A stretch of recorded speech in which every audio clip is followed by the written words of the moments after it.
One, record. Hey, I'm Michael Dorinda, And I'm Jake Bennett. and welcome to episode 103 of the North Meet South web podcast. There we are. There we are, episode 103. Do you know what today is in America, my friend? You It guys are already is, past what it. are we? Is it the It is 20th 9/11. anniversary? It was It is 2001, wasn't 9/11, it? 20th anniversary. Yes. Yes, Yeah. it Have you? is, indeed. Yeah, very good. Still, So we put our I American still remember flag where I out today. was And at the yeah, time. I was yeah. in, I think I was in ninth grade. And I was actually part of like a talent show night. It was like the like the year 12 theater production. It was the like my ninth grade rock band. It was the senior rock band. Like it was just like a talent thing. And so I was at that when everything was going down. And it wasn't until I woke up in the morning and the TV was on and was watching it was like, is this real? Like this is just all kinds of bizarre and like Yeah. that was the first time I had that I could recall, the first time that I had experienced anything like that in my lifetime. So I was, how old was I? 14, 15? Yeah, right. It'd be 14. yeah, 14 or 15, depending on what time of year. Like it was in the freshman year, probably. Mm. Yeah. Yep. Crazy, man. It was crazy, indeed. I was trying to explain it to my kids today because they're Mm. like, why are these all these huge American flags all over the place? Whatever." Mm-hmm. I'm like, "Today's 9/11." They're like, "What's 9/11?" I'm like, "Oh my word, Mm-hmm. we never talked about this." And so I tried to explain it to them without scaring them too much because they're like, "Oh, that Yeah. would never happen now, would it?" I'm like, "Yeah, we hope not. Like, we hope that wouldn't happen, right?" Be very different, right? Um, It'd be but yeah, someone, starting a global pandemic on purpose. yeah, right, something like that. Yeah, you Mm. listen to a couple of those folks out there, they'd say that would be the case. So Yeah. Not that I'm yeah, suggesting it is, so but like that's the kind of thing. Now it wouldn't be, sure. you know, Yeah, it wouldn't right. be Right, right. 3,000 people in a couple of buildings in New York. It would be a biological weapon of some sort that would take out, I saw there was a tweet. There were more people died of the coronavirus in the US on 9/11 than died on 9/11 in those two buildings. So, Yeah. It's wild, man. Like I remember, yeah, I was in ninth grade as well, and so I remember had history class first hour, and they found out like kind of what was going on first hour, and so they stopped the class and they turned the TV on, and then we never turned it off the whole day, and we all met in like the auditorium area, and we all just mhm. put a TV up in the front and watched it all day. It's crazy. Yeah. Couldn't believe it. Yeah. It was very wild. It was surreal. And then it was like it very quickly was like we were going to war, and then all that stuff Yeah. went down. It was Still there. crazy times, Still man. there. So Or not there yeah, or well, trying to get out of there. I don't know. It's not. it's a huge mess. It's a Mm. massive mess, dude. I don't know. It's and then you've got people who fall on different sides of that. I mean, it's unfortunate because it's like we were there for 20 years and did a lot Achieve of nothing. stuff and then it's like you can't be there forever sort of deal. So I get like the Yeah. the push to want to bring people home, but it just seems like there was a lot of missteps along the way and a lot of people left behind, which sucks pretty badly too. Mm. So yeah, it's unfortunate. I mean, like it seems the world's like such a messy place right now. Yeah. I've talked to a couple of people who just like I don't know, they're like constantly anxious because they're so worried about like what's gonna happen or whatever. Mm. And so Well, yeah, America man, like goes in I there happen to be to fight yeah. the Taliban and ends up arming them and leaving all of that military hardware there. So Yep. Yep. please That's stop what spreading happened your with the democracy to the Soviet rest of the Union world. too, right? Remember, dude, that's what happened with the Soviet Union as well. I think like they went into Afghanistan and then left all the stuff behind, and then that's Mm. where the Taliban got their stuff to fight the Americans the first time. I guess it was yeah, Hmm. it's kind of crazy, man. So yeah, It's not lots good. of stuff going on. I happen to be a man of faith, and like I feel like if I was not, I feel like I would definitely be like certain different people cope different ways, right? But like for me, that's the thing that sort of allows me to be able to not be as anxious, I think, right? The idea that there's like a larger plan, right? And there's like everything happens for a purpose, everything happens for a reason sort of deal.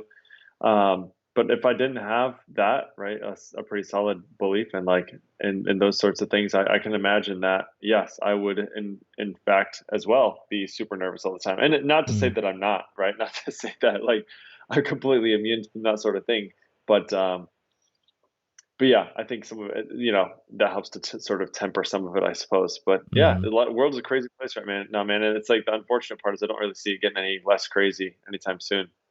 No, Um, you know, it's, so it's weird. I was reading Matt Stauffer sent out his September newsletter, and, for those of you who aren't subscribed, he was basically talking about, a childhood friend that had passed away, um, and he went up to Michigan to sort of catch up with people that he hadn't seen for a long time, and sure, being yeah. told by, like, one of his middle school teachers to take ivermectin, and it's like I said to him that your future generation is ruined because of people like that in the positions that they're in, spreading that kind of information to, kids. And like, Mm, it's bad enough when it's the teachers, but you just read about it. Certain parts of not just, the US, we've got that kind of harebrained stupidity coming in down here as well, where it's like, what kind of world are we setting up for our future? Like, at the previous generations, real age and all of that, and all the pollution that's in the air and, burning fossil fuels and all of that kind of stuff. Like, the planet is ruined from an ecological perspective in terms of the damage that we've done to the environment, and that they kind of keep pushing that out. And so, we're trying to fight that fire, but then we've got the misinformation and the distrust in authority and in public health officials and things like that, where we have this huge movement of anti-vaccination and conspiracy theories around Bill Gates wanting to control people with 5G chips that they're injecting in vaccines and right. all of this kind of like, if you were to sit back objectively and to like read that in a book of of fiction or see a movie, like you'd look at that and you go, yeah, that's crazy. But there are people in this world, in the real world, that believe this stuff, and not just like there are some people that believe it because they read it online and things like that. But there are True. And it's like I do also I sort of get some of the distrust of like the media in general. Like mm, it's like, for so long the media now has just sensationalized everything, right? It's even the like some of media the is things not that like about some of telling the my news; it's about selling, no. selling. Yeah, correct. Totally. So like I get some of the distrust of a media and like whatever. Like I think for me one of the things That's our that I would fault. say that Sorry, has caused Rupert more Murdoch's our damage fault. than good. How bad? We're What's that responsible for now? that idiot. Rupert Murdoch, the whole Fox empire. That's kind Oh, of our fault. Sorry. sure. But like the whole idea that like the helicopter parenting and like your kids aren't safe anywhere, sort of like you can't let your kid walk down the street. Like Mm, I blame a lot of that on like sensationalized media where it's like, everything that happens with a kid is now like spread across the news and to the point where it's like you think it's way more common than it is, right? Like violence against children mm, is at an all-time low, right? Like it's like mm. way, in the 50s when kids were like riding their bikes miles at the age of like 7 away from home. You know what I mean? Like had like their run Yeah, of the neighborhood. No big deal. yeah. Violence against kids was way higher than it is now, and so, Hmm. but that's like a direct result But the of violence like was the different, though, media right? and like Back then, the violence um was more parents against their own children than strangers against children. It was like kid does something I wrong, think dude, so there you was that whip was them. not that wasn't even a thing. Like violence against children. Like you listen back to like different comedians and stuff. They'll be like, man, like if you were if you were misbehaving in the grocery store, somebody else would grab you and give you a swat. Yeah, Like if your parent yeah, wasn't around. Like that's I mean that's just how it was, right? Like everybody mm, raised everybody's kids sort of deal. So yeah. uh, but yeah, like I think like that whole idea that like kids have to be, sheltered from everything or like really, Hmm. you can't let your kids out of your sight until they're like 15 years old, sort of deal. I think some of that's like blamed on the media. So I get like some of the distrust of the media, but like that whole, the whole Bill Gates, like 5G, whatever, like that's a whole other thing, right? Why does Bill Gates care where you are? Dude, some Like, people like it's some people say like preposterous. all the birds are fake. I literally know somebody who says that like the government killed birds a long time ago, and every bird that you see is actually like a government spy drone thing. Like they said this out loud to me. Like they believed it. I was like, no, like, and there's no arguing with them. There's no arguing with these people, right? It's not a Oh my word, it's just crazy. So you wonder what goes on in the minds of some of those folks. So yeah, I Yeah, mean, you and can't you argue know, with them then because they with turn it social around media, on you like you're the crazy person. It's like, what are you yeah, talking about? with It's the government, with the man. advent of social No. media, you can find people that Oh, agree with you, right? That you can and then you find get people confirmation in bias. large enough numbers that you feel like correct, exactly. So yeah, man, I don't know, I don't know. It's Do tough. your research, It's Jake. tough. Do your research. And Yeah, by exactly. research, they obviously mean they saw someone else that had the same stupid opinion as them. And so, look, this other person that posted a blog on or a video on YouTube believes the same stupid thing that I do. And so, because they can post on YouTube, we should take them at their word. The doctors. Yeah, What do the you should doctors check out stand to gain from killing birds everyone? aren't They're there real to keep people birds alive. aren't If everyone's real.com. dead, Yeah. birdsaren'treal.com. Birds aren't real.com. That's the site. Join the movement. It looks It's like something madness. that it almost is like a meme. Like somebody like made a big joke about it, and then like a bunch Mm, of people started believing it. It's and then it just kind of took a life of its own. It's kind of crazy. Anyway, anyway. Hey, should we talk about some PHP stuff? I mean, hey, mm. I hate to leave everybody with like such heavy, whatever Yeah. sort of man alive. Like everybody doesn't have enough to worry about. This is sort of like an escape, a distraction, right? For everybody to be like, Hmm. okay, like I've got enough stuff going on in my life. I just want to hear about some PHP stuff, and we're just, Yeah. bringing it all on. So hey, folks, I promise. You know what? There's lots of cool things to be hopeful about too. Like for example, PHP 8.1, right? That's coming out soon. It's going to be pretty cool. Lots of cool stuff with PHP 8.1. Michael, have you played with PHP 8 at all? Even have you messed with any PHP 8 stuff? PHP 8, yes. 8.1, not yet. There is some cool I'm stuff. really excited about the null safe operator, right? It replaces like optional. Hmm. So if you have an object and you chain a method onto it or something, Yeah, I love using that. um, Never mind checking to see if anything exists, just lazily go. exactly correct. Question Yeah, mark and arrow, question mark arrow, question mark false. yes, all that good stuff. So I actually used the Elvis operator just this last week, which was kind of fun. I use that on occasion. Right? It's like a ternary, but it's like you check the Question mark value of equals. the. No, no, no. That's a null coalesce. No, The no, Elvis coalesce. Yeah, operator no. is question mark colon, where normally Mm. you'd say like check this truthy Yeah. value and then The question shorthand mark is ternary. if it's true and then colon. Yeah, so it's ternary operator. But like the question mark colon with nothing in between it, it means if the value is set in the first one, just return that value. Otherwise, assign this other value. So Hmm. yeah, yeah, that's kind of handy too. So anyway, but no, PHP 8.1 has like enums and stuff like first class like enums, which is really really cool. So Hmm. Spasszy's enum package won't be as needed anymore. Is it PHP 8 that has all those fancy things in the constructor like now where you can assign like public properties in like Yeah. without having to So assign them separately? Can you do there's that in PHP 8? there's um constructor property promotion. Yes, It's that's what where it so you is. can do like public string dollar name or protected model whatever. That's in PHP 8. So Yes, we I can haven't already used that do at that all. now. PHP 8.1 brings the ability to instantiate empty objects. So you could do, protected um, user $user equals new or, user well, I suppose it'd have to be new user so that, you've got that null object pattern that, that you can put that directly into your constructor.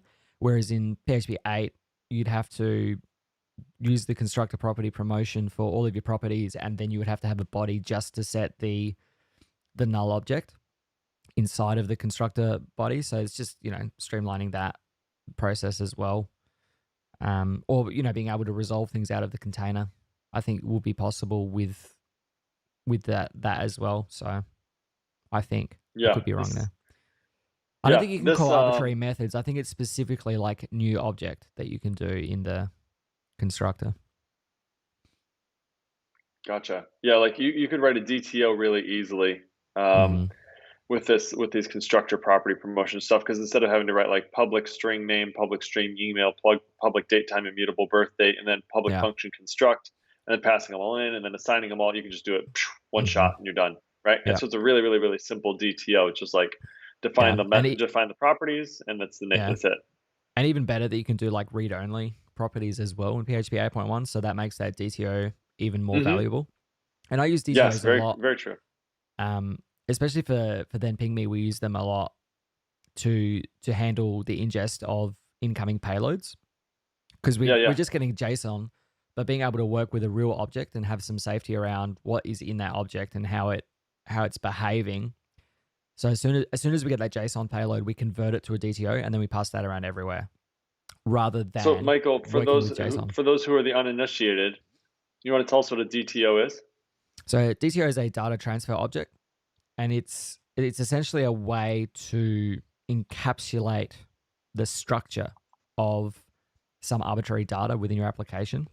So in a similar way to how eloquent models are a representation of your database record, a DTO is a representation of an object of some of some measure of your application. So we have, for example, a ping data object, and that encapsulates the project data object. So we've got a project and we've got a task. And so within that, we could say like the task has an expression, it has a start time and end time, it has a runtime, it has a memory usage, all of these things that are there. And then we can type each of those properties so that like Hmm. the runtime is always a float. The expression is always a string so that we have some safety about what's coming into the application. And then we can compose other DTOs using these DTOs. The Sparsy package that you mentioned allows you to sort of type properties as another DTO, and it will handle constructing that object for you. But it just gives you some safety around knowing what is and isn't going to be there. Whereas if you have a JSON object, you've got to use data get, for example, in Laravel, you've got to do the checks to see, does this property exist? And if it doesn't, convert it to null and things like that. Whereas the DTO, it handles all of that as soon as that hits your application. And that way, you're passing through something that your application understands in a consistent manner. And so that comes, as I said, directly from the incoming JSON payload all the way through our application, all the way through all the processing pipeline, right until we throw that at the database. So we've just got a method on the model that's like ping from object from ping, or we've got like task from ping, and that way we know that we pass in the ping data, and we can extract out all of the bits that we need to then map that to a database record and then return an eloquent model. So it's just around handle rather than passing around arbitrary strings or arbitrary integer Right. values or arbitrary things that don't really have any context or structure of their own. Yeah. Right, instead of type hinting like this is an array. It's like, well, I'm way deep in the application now. So like what Mm-hmm. exactly is that? And so instead of having to dig all your way back through to the top layer to figure out, oh, that's that JSON object coming in. As soon as it comes in, you just serialize it and into, or I guess serialize it, deserialize. What would we? I think We're just and you passing would the object construct a around. DTO. Mm-hmm. You just Yeah. create a Yep. DTO out of it, and then start passing that around. So at the very edge of your application, you say, "This is a DTO. It now belongs to me, and I know what this is all the way through." And then you can type Yeah. it all the way through. And then things Yeah. like PHP stand, whatever, can pick up on that too. Which up till just I think Nuno's talk, I was like PHP stand, and we haven't really done anything with it. But like in talking about that, what he showed was like, which I thought was interesting, is he was like, if you change, what did he say?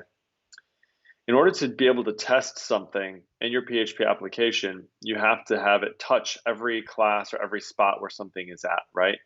And with PHP Stand, it scans it all, regardless of if it's in a Mm-hmm. test or not, right? And Yeah. so if you have some of those types, it can give you things that are going to error at runtime or have the possibility of erroring at Mm-hmm. runtime, um, ahead of even writing a test for them, which is pretty cool. And Yeah. then he talked about those generics and stuff, which I never understood either, until he explained those as well, and Mm-hmm. that was really interesting too.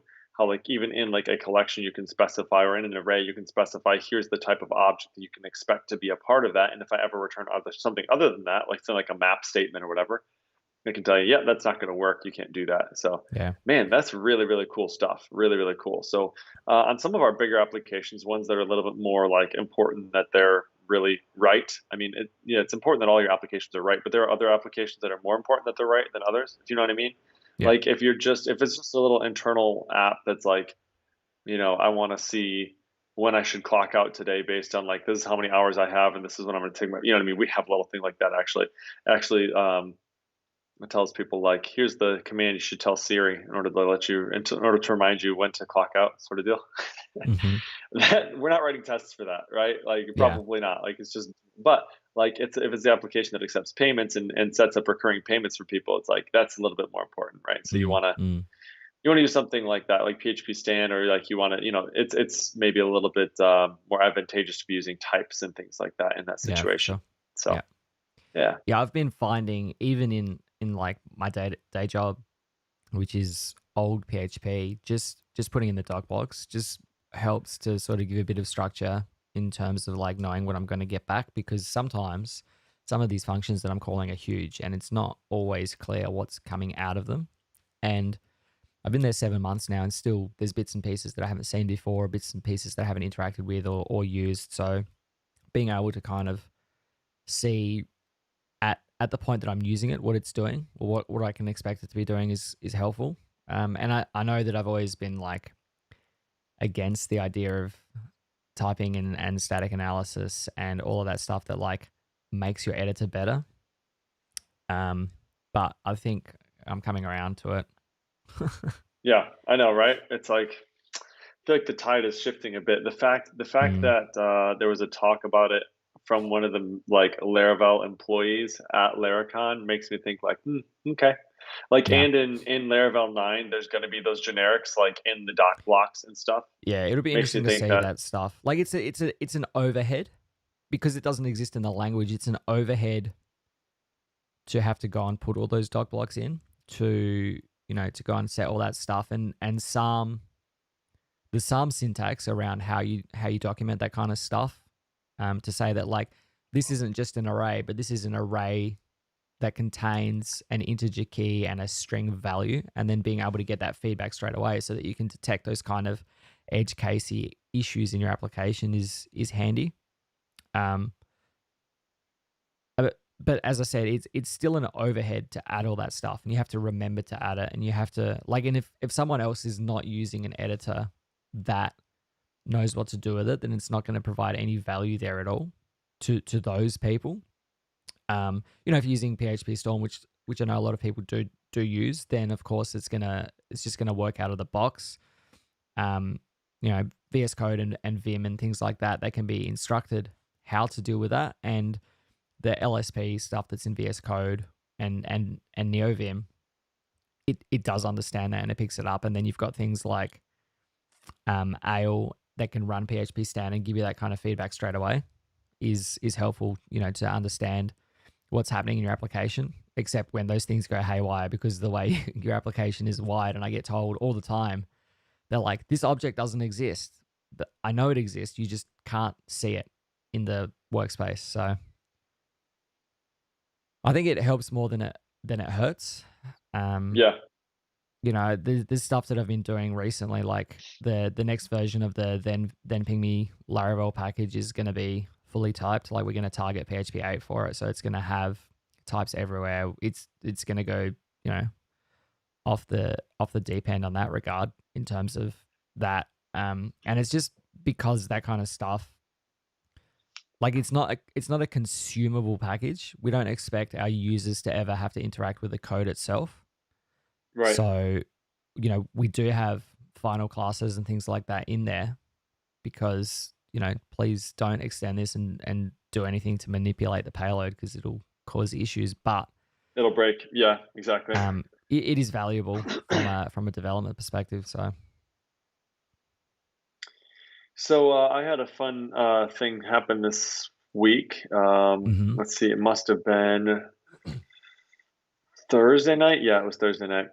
So one of the companies that I help out, Spread Truth, they have this they have this site out there that's been out there for probably 6 years, 7 years, and it was just like I had ODEER monitoring uptime for it, just like Mm-hmm. monitoring, hey, is it good? Is the certificates good? Is there any mixed content? Whatever. And it would just stay up, and then it would like go down for 2 minutes, and then it'd come back up, and then 10 minutes later it'd go down for another minute, and then it'd come back up, and then it'd go down. So it was like just flapping, right? Like up, down, Mm-hmm. up, down, up, down, up, down, up, down, for like 2 days. And I was like, they were like, hey, can you take a look at this? I looked at DigitalOcean. They were having some problems, and I was like, hey, there looks like DigitalOcean's having some problems. Don't worry about it. They're like, okay, well, just I'll let you know. And Mm-hmm. so the next day, they're like, hey, looks like everything's still happening. It's like, let me check DigitalOcean again. And sure enough, DigitalOcean was resolved. I'm like, that's weird. Well, it's an old server. They're running PHP 5.6, Laravel 5.4. Like, so, all right, shifted it, Laravel 8, PHP 8, set up a new server, threw it on there. Works great. Okay, switch over DNS, no problem. 20 minutes later, crashed, crashed out. Same problem. What the heck? And so I go in and look at the droplet, and the CPU is pegged at 100%, Mm-hmm. and it's just stuck, just sitting there. What is going on? So I type top and see like MySQL is taking up 193% of the processor resources. Okay. So restart the service, and it starts out at like 30%. And then you can see the CPU just go 30, 40, 50, Mm-hmm. 60, 70, 80, like over a 20-minute period. So I'm like, okay, Yeah. obviously it's quick. So then I just put in this MySQL like conf d thing, like this slow query logger. Say like if there's anything Mm-hmm. that takes more than like 2 seconds, like tell me about it. Like log what query it is. So I found out they have this statistics board that like shows all real time stats for all of their visits, for all of their like records, database records for like anything ever that's ever happened. Well, they have like 6 million records on this one table, and Mm-hmm. they're hitting it every minute and doing this insanely inefficient query. Like, and so you watch and like those queries are taking like 13 seconds, 24 seconds, 16 seconds, and like they're hitting all at the same time every minute. Mm-hmm. And before they're even finished, it's asking for them again, right? And it's asking for them again. And Yeah. so I was like, all right, well, I'm gonna have to It's when you turn start off running out your of connections as well. exactly. Yeah, yeah, totally. That's a great point too. And so I was just like, I just went into the API.php and just commented all those routes and restarted my SQL service. And then I was like, okay, let's see what happens. The CPU is rock solid at 5%. Mm-hmm. So so anyway, I've got some queries to refactor. And I actually that was sort of like the other question is I doubt that like the most efficient way to do this is to like hit the database every 5 minutes, every minute, and have it query the entire database again. Like what that statistic is like from the Yeah. last time you queried, and if it hasn't changed, then it hasn't changed, whatever. But like I was almost, Spassy has this stats thing that you can do where you like basically you dispatch events, right? Mm-hmm. Specific event, like there's type like it's a statistic event, and then it'll just increment or It just decrement. increments It and just decrements. Yeah. yeah, exactly. And then you just ask that table. So you say like, hey, statistics for whatever, give me this. And so you could start out with like a statistics, like you could basically query it and get the statistics that you wanted. And then you could say, okay, now from now on, only ever increment or decrement. And then if you wanted to get those stats, then it would just be like, grab that list of Yeah. stats from that table, and you should be all set. Um, so I'm thinking about doing something else like that. I was originally thinking like, well, I'll just cache everything in Redis, and then you do increment decrement on Redis stuff. But I was like, maybe I'll do something different. The other thing is Mm-hmm. like some of them are like map points. So it's not just it's not just like an integer value. It's like you need to know, hey, all the visits that happened within the last 24 hours, I want like a lat and longitude point that I can plot on a map, right? Mm-hmm. And so those will take a little bit longer. And as I was looking at the queries, it's still querying the entire database of 6 million, but then it's filtering it down like after the fact. So some of it's just how the database queries are written. Yeah. Um, and so it's like they're querying it and then they're doing a collection loop after the fact or something Mm-hmm. stupid, Yeah. Um, Bad for memory. yeah, Like so trying I to don't know, load like 6 million that's records into memory and then filter them. Don't do that. yeah, not great. Yeah, not great. And so I'm almost wondering if something like a scout or something like that wouldn't help to find where some of those things are. Now, like I've gotten narrowed down. Like I know what routes are getting hit that are doing Mm. that. I'm curious if something like that wouldn't have caught it sooner. It would have been like, hey, by the way, you have a really slow query running here. You should probably take a look at this. You Yeah. know? Yeah, I mean, the thing with the slow query log, um, is that it's great to have it, but you need to review it periodically to see what is actually slow. Yeah. Um, Likewise with And it doesn't Scout, tell like you I where don't it's know if happening. Scout, You just know that it's you know the query. You know the query that's getting run, yeah, but you don't know where it's at. It doesn't yeah, pinpoint it in your code. yeah. So for that, I would figure out what the slow queries are, and then figure out if you can optimize them. Either by just rewriting the queries to be more efficient, like that one that's pulling out the whole data set and then filtering it. Filter that to the last 24 hours. Um, is it crucial that that dashboard refreshes every 60 seconds? Um, maybe Yeah, not a chance. No, doesn't matter. maybe push out the interval to like 5 minutes or something. Yeah, that's a good Um, idea. cache the responses, like just cache the value, especially if you've got multiple people, right? If it's open on your computer and it's taking 10 seconds to run a query, and there's 10 of those on the page, there's 10 queries by 10 seconds hitting the database at once. But if I open that same page, you know, then it's 20 queries Yeah, taking 10 seconds. And for every single person that has that open, it's just the same thing. And it just collapses your database. And then the next, the 60 seconds ticks over and it tries to do it again. Um, so yeah, definitely I would look at caching the responses, because only the first person needs to hit the database, yeah. I because do have the some of data's those the same wrapped in for like a you and cache. for Yeah, me. Like right. if Exactly. you're querying the database and I'm querying the database at the same moment, the data you get back and the data I get back shouldn't change. I mean, it doesn't matter if it's the same.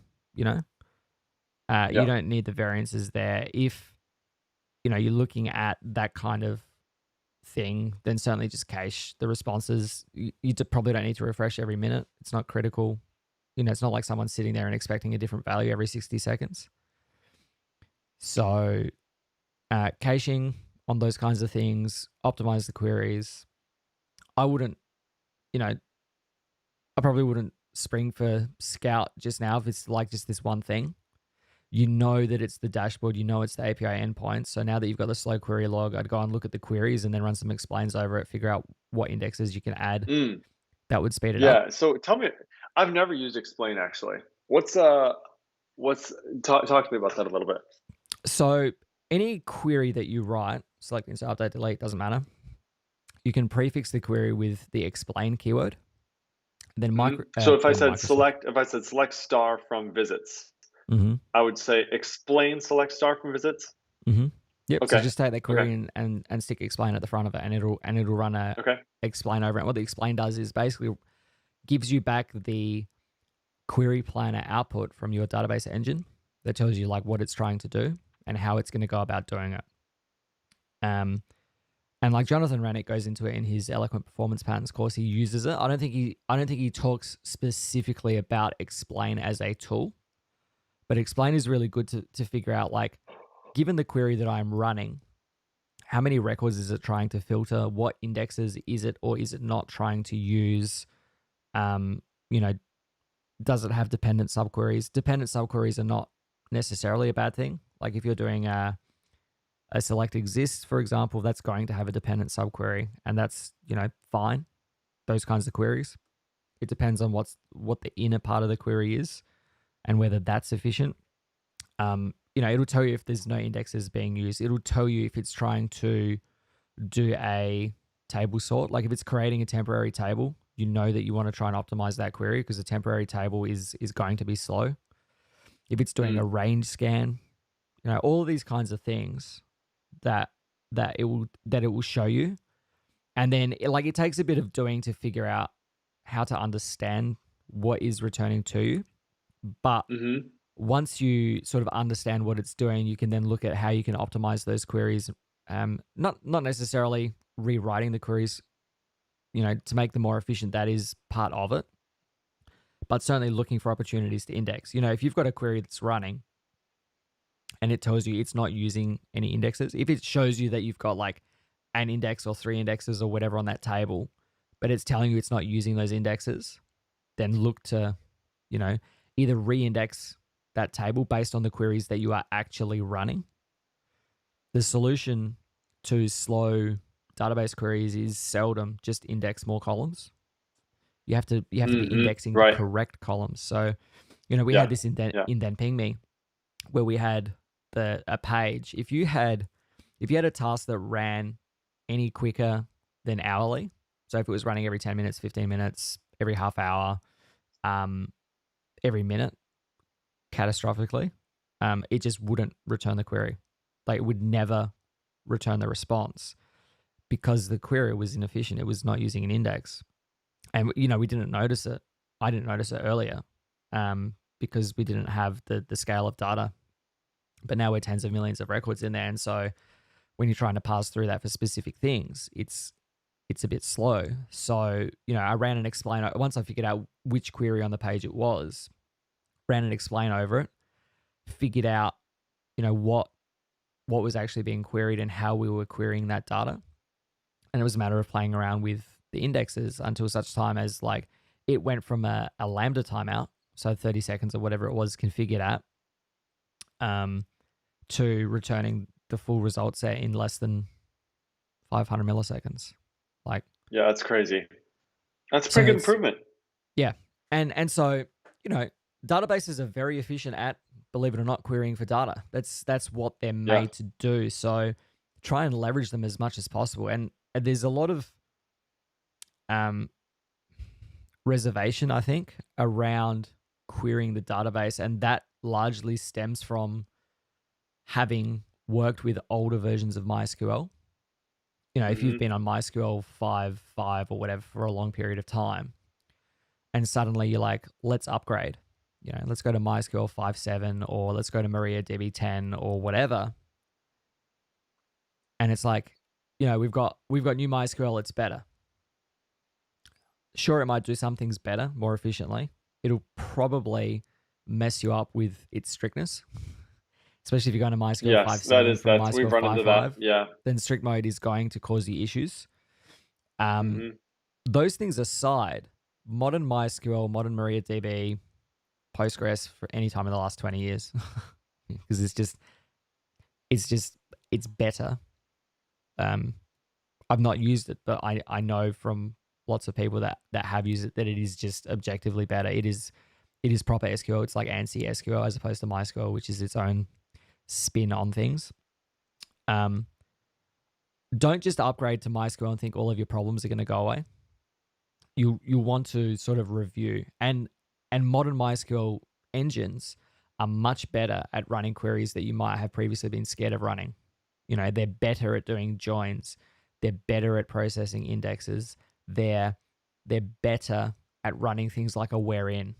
You know, if you're doing, and I've run across this in several places in my day job where we have n+1 issues where it's like get all of these records and then for each of those records go and query some other piece of data.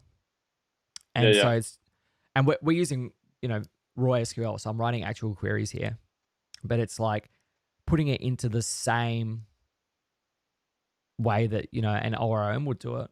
It's like get all Uh-huh. of the top record and then find all of those IDs and then go and find all the Yep, corresponding where in things ID. based Yep. on those IDs, right?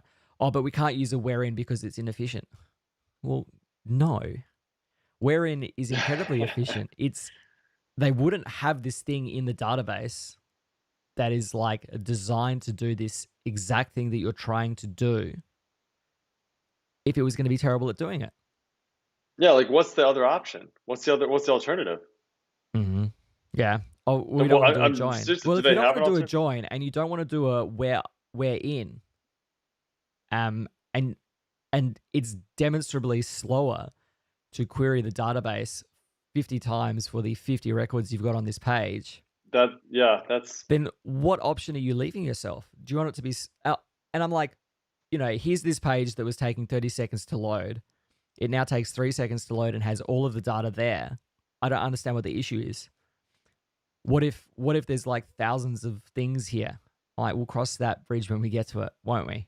Yeah, exactly. Yeah, I mean, suppose like Because you've put I up with this suppose for 10 a years. 27-second improvement. Yeah, Yeah. exactly. You've put up with this for 10 years.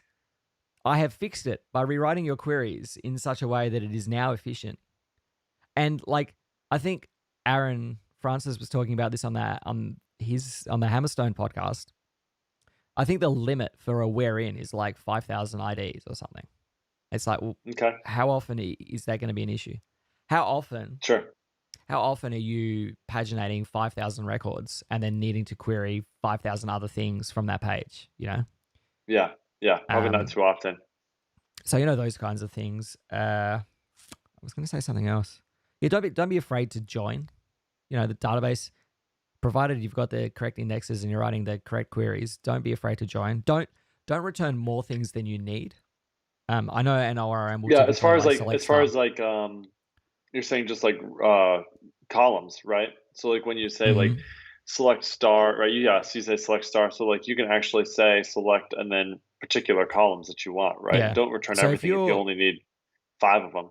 yeah if you're listing out all of your application users by default, Laravel, if you do like a user paginate 20 whatever, Laravel will do select star from users, order by ID ascending, limit 0, comma 20. And on this page, you're displaying the first name, or you're displaying the name, the email address, and you're linking to an edit page, right? 3 bits of data.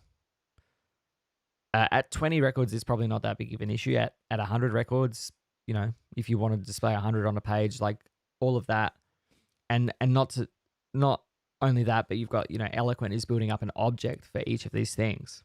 So you've got 100 objects on the page Right, it's like consuming memory. it's hydrating all those It's different hydrating objects in all of those memory. Yeah, objects exactly. and all of that stuff.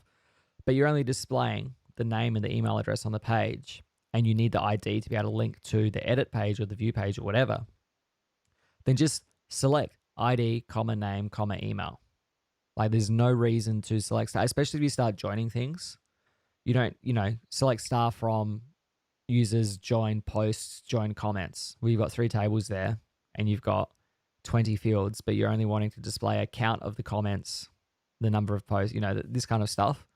Um, there's a lot of things, like people have a lot of reservations around like PHP not being the quickest language and PHP not being able to scale and all of that kind of nonsense. Where the bottleneck for the majority of applications that I have seen and that I have worked on is not going to be the language. Even though we're using PHP, 5 point whatever, the bottleneck is not the language. PHP can be quick as long as you are not pegging your database. As you saw, right? You moved to PHP 8 on a brand Yeah, new for sure. server Yep, and you are still exactly. pegging your database because you were Exactly. doing bad things to the database. Right. Yep. That The was totally database. the limiting factor. Yeah, I thought for sure, like maybe, well, just fresh server, like PHP 8, like brand new everything, like, we'll get everything cleaned up and it'll feel better, right? It's like when you re-image your Windows machine, right? Mhm. Not so. It was Yeah. not so. And so, this is what we've seen with some of the performance optimizations that we've made with NPing around like moving our HTTP ingest from querying the database a couple of times to caching everything, because we don't need to hit the database to know if the project exists. We don't care what the project is. We don't need the result of the project query. We just need to know, does this project exist? We can cache that value. It doesn't change. And when it does, we Yep. invalidate the cache, and then we say the project doesn't exist. Um, and it's at that point that we can query the database. If it's not in the cache, okay, we need to go and look it up. It's not in the cache because the project has been deleted. We return false, and then we cache that value. Um, our bottleneck, AWS Lambda, the HTTP, Lambda that serves your web requests, it can scale infinitely, um, based on your wallet. So whether you're accepting 10 simultaneous connections or 500 simultaneous connections, we will routinely see hourly 500-600 connections hitting us at once. But we're still using the smallest MySQL instance, which can only handle 85 database connections at once. Now, if each of those 600 HTTP requests are all trying to establish a connection to your database that can only take 85 connections at once, what's going to happen? Yeah, you're So done. you need Run out of to, connections. so, we can have an unlimited influx of connectivity to those endpoints. Um, and then we essentially limit concurrency to our database by the number of queue workers we have. So, it might take a few seconds to get through everything in that backlog once it's there, but we can say, okay, we'll only let 40 things touch the database at a time, which gives us headroom for, those processes to be completed, but for someone to be visiting the dashboard and looking at some statistics there as well. So, um, in my experience, the database is going to be your limiting factor way, way, way, way, way before your application code is going to be. Which is why something like eloquent performance patterns is such a great thing too, right? Like um, it is super important. Like certainly, like reducing the assets on your page load, right, is important too, right? Like you don't Mhm. want to have super heavy pages, especially if you're doing like marketing stuff. But a lot of people spend an insane amount of time trying to reduce their footprint on like the download side of thing on the front end, but like never spend any time tuning performance of their MySQL Yeah. queries or anything like that, right? Right. And yeah, or they just look at like one of the things that Jonathan pointed out, which is really important too, is it's not simply just the number of queries that you're running. If you look at debug bar and just, oh, I'm running only 4 queries, no big deal. It is also the number of models you're hydrating, right? Which is something, Mhm. it's another metric that if you don't pay attention to can sort of bite you. So Yep. Yeah, yeah, man, good I stuff. saw a tweet. There was like Notion's design team or something I put saw out that. a Yeah, tweet. They're like, yeah, we 879K or reduced something. Yeah. our marketing page from 9 megabytes of JavaScript to 800 kilobytes or something. It's like, What how the did you have heck? 9 megabytes of JavaScript? Did Yeah, you forget to like minify your build or something? It's crazy. they were like, I've never seen somebody celebrate like 900K of JavaScript. They're like, until you see how much they reduced it, right? Right. It's Yeah, like, it's 90% yeah, reduction. yeah, exactly. So I was like, okay, well, that makes a bit more sense. Yeah. Hmm. You know what I've noticed? Like, you ever use like Lighthouse or Page Speed to kind of try and figure out like how well a page is performing or sort of what you Yeah. need to do to kind of increase, right? Okay. So No I've matter used how that a couple many times, times you and like, optimize your images, it will always tell you to optimize your images more. well, so I use Cloudinary for that. So I use Cloudinary and then I put it on WebP. So I say auto deliver the best format for the particular browser that is downloading the images. And so it'll Hmm. send down WebP if it can, and if it can't, then it'll send down JPEG, like an optimized version of JPEG, whatever. But I've got it to quit complaining for that. So I've gotten really like close to 100 on some of these sites. But like if I use Tailwind and I use Cloudinary, I can get pretty dang close to Hmm. 100 on that stuff. But I've never found a WordPress site that does better than like 70. Like Mm. I think even like CSS Tricks, which is like Chris Coyer, Dave Rupert, I'm calling those guys out. Chris and Dave, if you want to come on the show sometime, we'd welcome you. But those sites that's a WordPress site, and I think it got pretty horrible rating Mm. on It's just because WordPress injects so much Lighthouse. stuff in. Yeah, it injects It's so much that's what I'm stuff into saying. your That's head. kind of what I'm saying. It's like it Mm. feels like even the most knowledgeable WordPress developers are still going to have a really hard time getting the performance of that app to be anything near decent for users because it's just it just feels like garbage. Like all of the stuff they Mm. have to load in. I don't know. I don't know. Maybe some WordPress developer can come on here and tell me I'm wrong, but it just seems like the number of plugins that you have Yeah. um, grows, and then everything's loading its own. Maybe there's a way to optimize it. I don't know. Maybe Cloudflare, can Yeah. handle I or think can help I with think the that. biggest thing for like WordPress is just caching the heck out of it. Yeah, Putting it behind Cloudflare or putting it behind like WP Cache Engine or whatever. I know that Till, he's got like some Redis Silk Crust. um Oh yeah, yeah, yeah. thing, and like he's doing some crazy fast, WordPress sites there using that sort of solution. Um, so I think just WordPress is built up over a long period of time with just plugins and it's ease of use for like the business people as opposed to developers. Um, And perhaps the kind of developer that WordPress attracts is not like the programming purist. It's just, the kinds of people that are just putting sites together for those businesses so that those businesses can then just have a presence online. And that's to take Yeah, nothing away from those people, right? They've got um, solid business models, and they're doing good work to make that stuff happen. But us over here with our artisanal Laravel applications that we're crafting from scratch, and exactly. we're Yeah, agonizing over milliseconds in terms of database performance and things like that. Different breed of sort of developer. And yeah, so, the solution to a lot of the WordPress problems is caching. Um, a lot of that content doesn't change often. You publish a page and it's done. So yeah, put it behind some page level caching. It doesn't need to do too much. Even us now. You know, David Hemphill redid his blog recently, and it's like, or you put on Netlify or something like that. It's just a static site.